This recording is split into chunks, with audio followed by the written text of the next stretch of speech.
Hey everybody, this is a quick video in case you have a Hoover brand dryer and it's giving you an E14 error and you're wondering what is this error and can I get rid of it and get my dryer working again?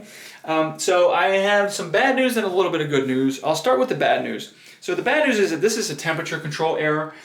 The machine is sensing a fault with the temperature control. And so the issue there is that there could be a temperature control error.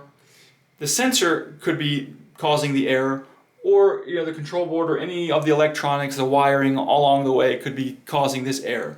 So it's not really localized anywhere, and it's in the guts of the machine. You're really going to need to be, to have somebody, a professional, really to work on this.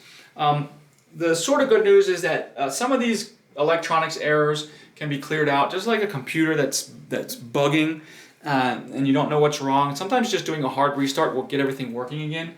So I would recommend before calling a technician to do a hard restart. To do that, you're just going to turn your machine off and then unhook it from power. So unplug it from the wall or turn it off at the circuit for a full minute.